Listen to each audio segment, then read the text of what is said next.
कृपया नए दर्शक चैनल को सब्सक्राइब कर ले एवं कहानी ध्यानपूर्वक सुने। धन्यवाद। बहुत समय पहले की बात है। हिमालय की तराई में रुद्रप्रयाग के समीप एक छोटा सा गांव था। वहां करुणा नाम की एक परम शिव भक्त वृद्धा रहती थी। करुणा का इस संसार में कोई नहीं था सिवाय उसकी एक कुटिया और आंगन में लगे एक प्राचीन बेलपत्र के वृक्ष के। वह गांव के जमींदार भैरव सिंह के खेतों में दिन भर मजदूरी करती और शाम को जो भी रूखा सूखा अनाज मिलता उसे महादेव का भोग लगाकर ग्रहण करती थी।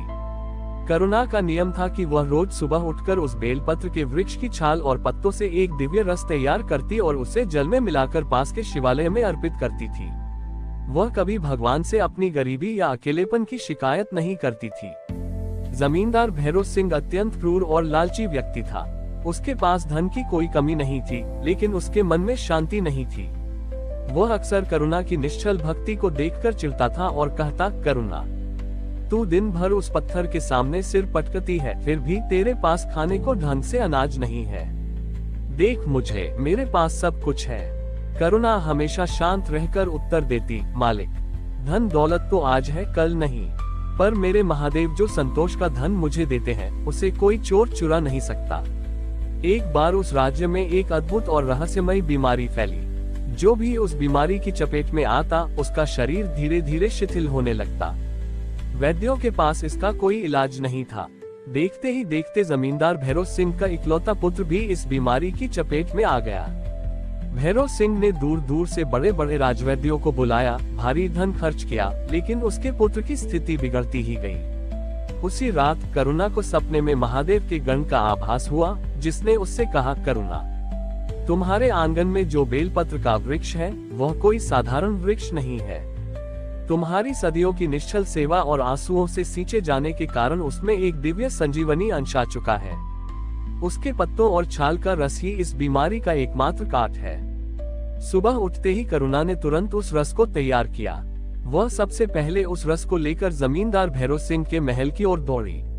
जब उसने महल के द्वार पर जाकर सैनिकों से कहा कि वह जमींदार के पुत्र के लिए औषधि लाए है, तो सैनिकों ने उसका मजाक उड़ाया, भाग यहाँ से बुढ़िया, बड़े बड़े राजवैद्य हार गए और तू इस जंगली रस से मालिक के बेटे को ठीक करेगी। लेकिन भैरव सिंह ने जब अंदर से करुणा की आवाज सुनी तो निराशा में डूबा होने के कारण उसने उसे अंदर बुला लिया। करुणा ने वह दिव्य रस बालक के मुख में डाल दिया। चमत्कारिक रूप से कुछ ही क्षणों में उस बालक के शरीर में चेतना लौट आए। उसकी आंखें खुल गईं और वह उठकर बैठ गया। राजवैद्य भी ये देखकर हैरान रह गए। भैरव सिंह की खुशी का ठिकाना नहीं रहा। वह करुणा के पैरों में गिर पड़ा और बोला, करुणा, मुझे क्षमा कर दो। मैंने हमेशा तुम्हारी भक्ति का उपहास उड़ाया। मांगो, आज तुम जो मांगोगी मैं तुम्हें दूंगा। मेरा आधा राज्य, सोना चांदी, जो चाहो मांग लो। करुणा ने मुस्कुराते हुए उसके सिर पर हाथ रखा और कहा, मालिक, मुझे धन दौलत देकर महादेव के प्रसाद का अपमान मत कीजिए। ये औषधि मेरी नहीं, महादेव की है। यदि देना ही चाहते हैं तो इस पूरे राज्य के बीमार लोगों के लिए अपने धन के भंडार खोल दीजिए और मेरे आंगन के उस बेलपत्र के रस को सब तक पहुंचाए। भैरव सिंह का हृदय पूरी तरह बदल गया। उसने अपनी सारी संपत्ति लोक कल्याण में लगा दी। उस दिन के बाद से उस गांव का नाम बेलवन पड़ गया। करुणा की इस निश्चल कथा ने ये सिद्ध कर दिया कि महादेव किसी बड़े महल या 56 भोग से प्रसन्न नहीं होते। वे तो भक्त के उस छोटे से प्रयास और करुणा से रीझ जाते हैं जो दूसरों के दुखों को दूर करने के लिए किया जाता है। जमींदार भैरव सिंह के हृदय परिवर्तन और उस दिव्य बेलपत्र के रस से राज्य के हजारों बीमार लोगों के प्राण बच गए। देखते ही देखते वह छोटा सा गांव बेलवन एक पावन तीर्थ स्थल बन गया। करुणा की कुटिया के बाहर जो प्राचीन बेलपत्र का वृक्ष था, लोग उसकी धूल को अपने माथे पर लगाने लगे। लेकिन करुणा पहले की ही तरह शांत और निश्चल थी। वह हर प्रशंसा को महादेव के चरणों में समर्पित कर देती थी। समय का पहिया घूमता रहा।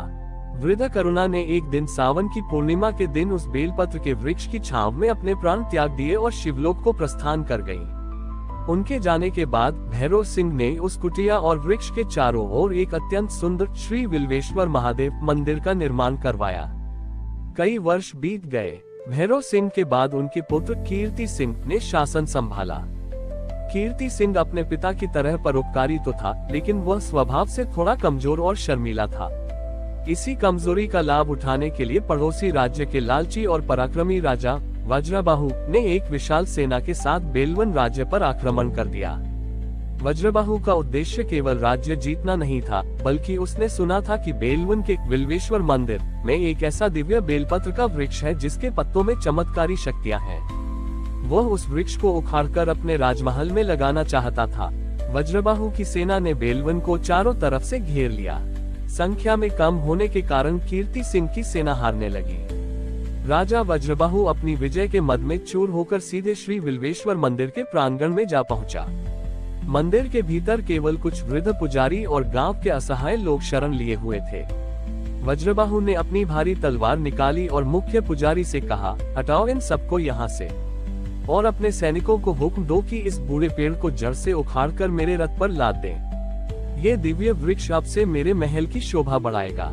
मुख्य पुजारी ने हाथ जोड़कर कहा, राजन, यह कोई साधारण वृक्ष नहीं है। ये परम भक्त करुणा की भक्ति और महादेव के आशीर्वाद का साक्षात स्वरूप है। इसे ठेस पहुंचाना साक्षात विनाश को न्योता देना है। वज्रबाहु अट्टहास करते हुए आगे बढ़ा, मैं किसी देवता या भक्त को नहीं मानता। मेरी ये तलवार ही मेरा देवता है। जैसे ही उसके सैनिकों ने कुल्हाड़ी लेकर उस प्राचीन बेलपत्र के वृक्ष पर पहला प्रहार करना चाहा, अचानक आकाश में घोर गर्जना हुई। दोपहर का समय था, लेकिन सूर्य देव घने काले और डरावने बादलों के पीछे छिप गए।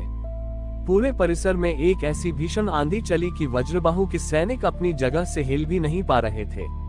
तभी उस बेलपत्र के वृक्ष से एक अलौकिक, सुनहरी और तीव्र प्रकाश पुंज निकला। उस प्रकाश के बीच से किसी मनुष्य का आकार तो प्रकट नहीं हुआ, लेकिन हवा में साक्षात डमरू की ध्वनि गूंज उठी। डम डम डम। उस ध्वनि के गूंजते ही वज्रबाहु की सेना के पैरों के नीचे की धरती हिलने लगी। मंदिर के प्रांगण में जितने भी बेलपत्र गिरे हुए थे, वे अचानक हवा में तैरने लगे। वे कोमल पत्ते देखते ही देखते तीखे तीरों और चक्रों की भांति चमकने लगे। वज्रबाहु ने चिल्लाकर कहा, यह क्या माया है? सैनिकों, प्रहार करो। लेकिन इससे पहले कि सैनिक कुछ कर पाते, वे हवा में तैरते हुए बेलपत्र अत्यंत तीव्र गति से वज्रबाहु और उसकी सेना की ओर बढ़े। अचरज की बात यह थी कि उन पत्तों ने किसी सैनिक के प्राण नहीं लिए, बल्कि वे पत्ते सैनिकों के हथियारों, ढालों और रथों से टकराए और उन्हें तिनके की तरह तोड़ दिया। वज्रबाहु की भारी तलवार के भी टुकड़े टुकड़े हो गए। वज्रबाहु ये देखकर थर-थर कांपने लगा। उसी समय उस दिव्य प्रकाश के भीतर से एक शांत लेकिन अत्यंत गूंजती हुई आकाशवाणी हुई। वज्रबाहु, जो वृक्ष संपूर्ण सृष्टि को जीवन देने वाली औषधि प्रदान करता है, तुम अपने अहंकार में आकर उसे ही नष्ट करने चले थे। महादेव का न्याय शस्त्रों से नहीं, बल्कि प्रकृति के कण कण से होता है। ये सुनते ही राजा वज्रबाहु का सारा घमंड पल भर में टूट गया। उसे अपनी भूल का एहसास हो गया कि जो ईश्वर एक साधारण बुढ़िया की भक्ति से रीझकर पूरे राज्य की बीमारी दूर कर सकता है, वह उसके जैसे अत्याचारी राजा के अहंकार को एक पल में मिटा भी सकता है। वज्रबाहु ने अपने घुटने टेक दिए और रोते हुए उस वृक्ष के तने को पकड़ लिया। हे नीलकंठ, मुझे क्षमा करें। मैं अज्ञानी था जो आपकी इस पवित्र धरोहर को अपनी जागीर समझने की भूल कर बैठा। मुझे जीवन दान दे। मैं प्रतिज्ञा करता हूँ कि कभी किसी निर्बल पर अत्याचार नहीं करूंगा। जैसे ही उसने अपनी भूल स्वीकार की, आंधी शांत हो गई, बादल छट गए और सूर्य की किरणें फिर से मंदिर पर चमकने लगीं। हवा में तैरते हुए बेलपत्र वापस शांति से जमीन पर गिर गए। वज्रबाहु ने तुरंत युद्ध रोक दिया और राजा कीर्ति सिंह से संधि कर ली। उसने अपने राज्य का एक बड़ा हिस्सा बिल्वेश्वर मंदिर के अन्न क्षेत्र और आयुर्वेद केंद्र के नाम कर दिया। उस दिन के बाद से एक नई परंपरा शुरू हुई। हर साल सावन के महीने में दोनों राज्यों के राजा और प्रजा मिलकर उस दिव्य बेलपत्र के वृक्ष की पूजा करते थे। ये कहानी इस बात का प्रतीक बन गई कि महादेव की शक्ति केवल संहार करने में नहीं, बल्कि प्रकृति की रक्षा करने और मनुष्य के भीतर छिपे अज्ञान के अंधकार को मिटाकर उसे धर्म के मार्ग पर लाने में है। सदियां बीतती गईं और बेलवन का वह बिल्वेश्वर महादेव मंदिर इतिहास के कई उतार चढ़ावों का साक्षी बना। समय के साथ राजा और उनके राज्य तो समाप्त हो गए, लेकिन वह दिव्य बेलपत्र का वृक्ष आज भी मंदिर के प्रांगण में अडिग खड़ा था। अब यह आधुनिक युग था। चारों तरफ तकनीक, विज्ञान और कंक्रीट के जंगलों का विस्तार हो रहा था और लोग धीरे धीरे प्रकृति और अध्यात्म की इस अनमोल धरोहर को भूलते जा रहे थे। इसी आधुनिक समय में ईशान नाम का एक युवक था। ईशान एक बहुत बड़ी दवा बनाने वाली कंपनी में मुख्य वैज्ञानिक और रिसर्चर था। वह अत्यंत महत्वाकांक्षी था और हर चीज को केवल मुनाफे और व्यापार के नजरिए से देखता था। उसे कहीं से बेलवन के उस प्राचीन बेलपत्र के वृक्ष और उसके चमत्कारी औषधीय गुणों के बारे में पता चला। ईशान ने सोचा, यदि उस वृक्ष के पत्तों का अर्क निकालकर एक आधुनिक दवा बना दी जाए तो हमारी कंपनी अरबों का मुनाफा कमाएगी और चिकित्सा की दुनिया में मेरा नाम अमर हो जाएगा। ईशान अपनी टीम, आधुनिक लैब उपकरणों और सरकारी अनुमति के कागजात लेकर बेलवन पहुंचा। मंदिर के बूढ़े मुख्य पुजारी ने जब ईशान के इरादे सुने कि वह उस वृक्ष की शाखाओं और पत्तों को काटकर बड़े पैमाने पर व्यावसायिक शोध करना चाहता है, तो उन्होंने उसे रोकने का प्रयास किया। पुजारी जी ने कहा, बेटा, ये वृक्ष कोई व्यापार की वस्तु नहीं है। ये परम भक्त करुणा की आत्मा और महादेव का आशीर्वाद है। इसके पत्ते केवल उन्हीं के लिए औषधि बनते हैं जो यहाँ निश्चल भाव और सेवा की भावना से आते हैं। इसे व्यापार का साधन मत बनाओ। ईशान ने हंसते हुए कहा, बाबा, आपकी यह पुरानी बातें और अंधविश्वास आज के दौर में काम नहीं आते।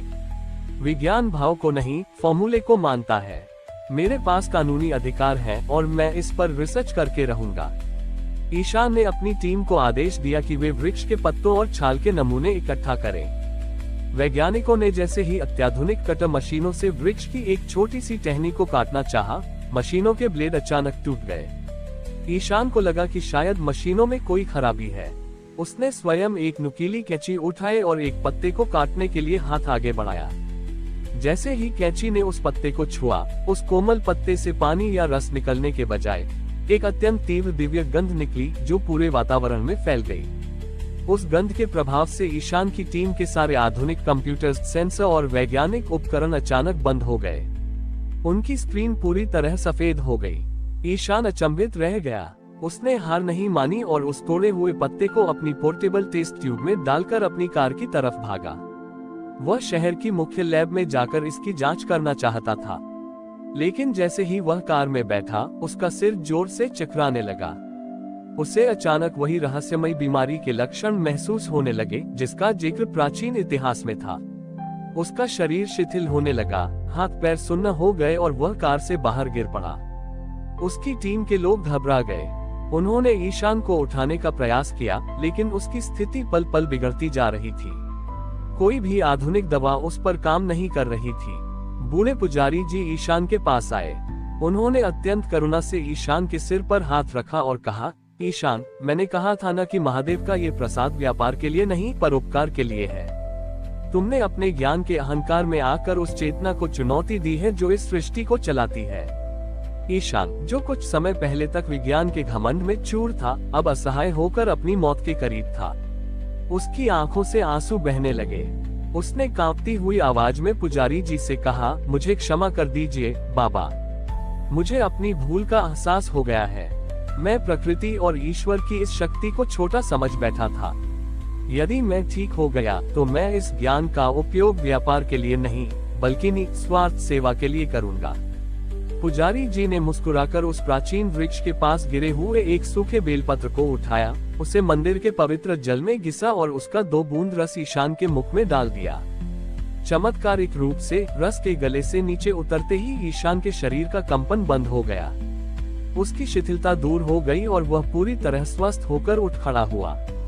उसके भीतर की बीमारी के साथ साथ उसके मन का लालच और अहंकार भी हमेशा के लिए मिट चुका था। ईशान तुरंत उस दिव्य बेलपत्र के वृक्ष के सामने नतमस्तक हो गया। उसने अपनी कंपनी का प्रोजेक्ट वहीं रद्द कर दिया। उसने नौकरी से इस्तीफा दे दिया और अपनी पूरी जमा पूंजी से बेलवन में एक आयुर्वेद और आधुनिक विज्ञान अनुसंधान केंद्र की स्थापना की।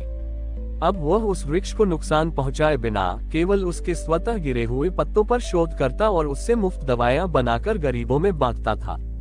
ईशान अक्सर अपने छात्रों से कहता था, विज्ञान तब तक अधूरा है जब तक उसमें अध्यात्म की गहराई और करुणा का भाव न हो। जब हमारा ज्ञान निस्वार्थ हो जाता है, तब वह विज्ञान साक्षात शिव का रूप ले लेता है। करुणा की वह प्राचीन कहानी आज आधुनिक युग में भी ईशान के माध्यम से जीवित थी, जो दुनिया को ये सिखा रही थी कि युग चाहे जो भी हो, शिव का सत्य कभी नहीं बदलता। ईशान के इस महान सेवा कार्य से बेलवन का अनुसंधान केंद्र पूरे विश्व में प्रसिद्ध हो गया। आधुनिक वैज्ञानिक और आध्यात्मिक गुरु दोनों ही इस बात से हैरान थे कि कैसे सिर्फ स्वतः गिरे हुए पत्तों के सही उपयोग और निश्चल सेवा भाव से असाध्य बीमारियां भी ठीक हो रही थीं। ईशान अब उम्र के उस पड़ाव पर था जहां उसके बाल पक चुके थे और वह अपना उत्तराधिकारी ढूंढ रहा था। इसी दौरान इस आधुनिक और तकनीकी युग में एक नई विपदा ने दस्तक दी। आसमान से गिरे किसी उल्कापिंड के अवशेषों या किसी अज्ञात जैविक बदलाव के कारण हवा में एक नया वायरस फैल गया, जिसे डॉक्टरों ने शून्य वायरस का नाम दिया। इस वायरस की मार ऐसी थी कि इंसानों के भीतर की भावनाएं, उनकी याददाश्त और जीने की इच्छा धीरे धीरे समाप्त होने लगती थी। इंसान एक जीती जागती मशीन की तरह अवसाद के घोर अंधकार में डूब जाता था। दुनिया भर के बड़े बड़े देश और उनकी आधुनिकतम चिकित्सा प्रणालियां इस अदृश्य बीमारी के सामने घुटने टेक चुकी थीं। ईशान ने इस संकट को देखा तो उसने तुरंत उस प्राचीन बेलपत्र के पत्तों पर शोध करना शुरू किया। लेकिन इस बार एक अजीब बात हुई। जब ईशान और उसके शिष्यों ने गिरे हुए पत्तों का अर्क निकाला तो वह अर्क इस नए वायरस पर कोई असर नहीं कर रहा था। वह केवल शारीरिक बीमारियों को ठीक कर पा रहा था, लेकिन मन और चेतना के इस अंधकार को दूर करने में असफल था। एक रात ईशान अत्यंत हताश होकर मंदिर के प्रांगण में उस प्राचीन वृक्ष के तने से टेक लगाकर बैठ गया। उसकी आंखों में आंसू थे। उसने महादेव की मूर्ति की ओर देखा और कहा, हे त्रिलोचन, विज्ञान ने हार मान ली है। आपका ये सेवक भी असमर्थ सिद्ध हो रहा है। इस बार बीमारी शरीर की नहीं, मनुष्य के मन और आत्मा की है। इसका उपचार मुझे क्यों नहीं मिल रहा? तभी मंदिर के शांत वातावरण में एक मंद बयार चली। बेलपत्र के वृक्ष से एक बूढ़ा सूखा पत्ता टूटकर सीधे ईशान की खुली हथेलियों पर आ गिरा। उस पत्ते के गिरते ही ईशान के कानों में एक गूंजती हुई ध्वनि सुनाई दी, जो सदियों पहले बूढ़े पुजारी जी ने उससे कही थी। ये पत्ते केवल उन्हीं के लिए औषधि बनते हैं जो यहाँ निश्चल भाव और सेवा की भावना से आते हैं। विज्ञान फॉर्मूले को मानता है, पर महादेव भाव को मानते हैं। ईशान को अचानक अपनी भूल का एहसास हुआ। उसने अपनी आधुनिक लैब की ओर देखा।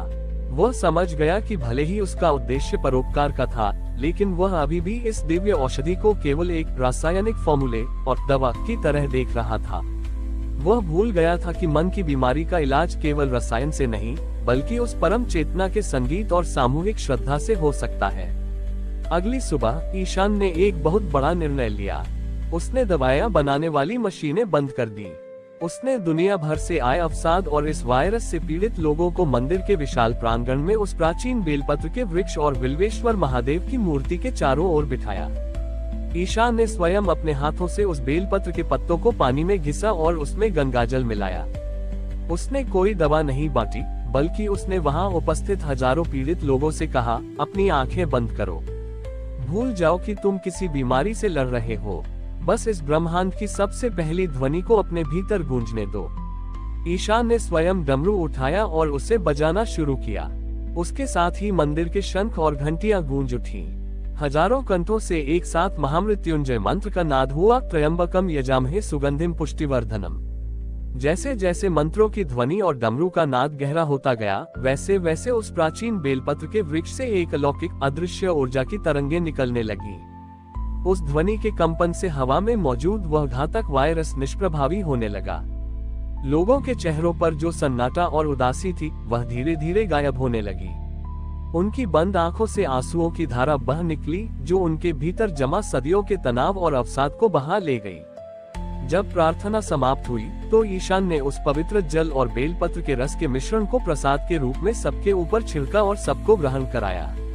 चमत्कारिक रूप से जो लोग कुछ समय पहले तक अपनी सुध बुध खो चुके थे, उनके भीतर जीने की इच्छा और खुशियां वापस लौट आई। उनकी याददाश्त वापस आ गई और उनका मन असीम शांति से भर गया। विज्ञान जिस वायरस का फॉर्मूला नहीं ढूंढ पा रहा था, उसे महादेव के नाम के स्पंदन और प्रकृति के इस कोमल पत्ते ने जड़ से मिटा दिया था। विश्व भर के वैज्ञानिक ये देखने बेलवन पहुंचे। ईशान ने उनसे मुस्कुराकर कहा, मित्रों, यह कोई जादू नहीं है। विज्ञान केवल वहां तक देख सकता है जहां तक प्रकाश जाता है, लेकिन शिव वह अंधकार है जिसमें सारा प्रकाश समाया हुआ है। जब मनुष्य का मन पूरी तरह टूट जाता है, तो उसे किसी फॉर्मूले की नहीं, बल्कि उस अनंत चेतना में विलीन होने की आवश्यकता होती है। ईशान ने अपना पूरा जीवन उस केंद्र को समर्पित कर दिया। अब बेलवन का वह मंदिर और अनुसंधान केंद्र दुनिया को ये सिखा रहा था कि इंसान चाहे चांद पर पहुंच जाए या मंगल पर, जब भी उसका मन थकेगा उसे शांति की तलाश में उसी पेड़ की छांव में और उसी महादेव के चरणों में आना होगा जहां से सृष्टि की शुरुआत हुई थी। युग फिर बदला, पर शिव का वह आदि अनंत सत्य आज भी बेलवन की हवाओं में गूंज रहा है। अगर आपको यह वीडियो पसंद आया और इससे कुछ नया सीखने को मिला तो वीडियो को लाइक ज़रूर करें और ऐसे ही और वीडियो देखने के लिए चैनल को सब्सक्राइब करना ना भूलें। मिलते हैं अगले वीडियो में। हर हर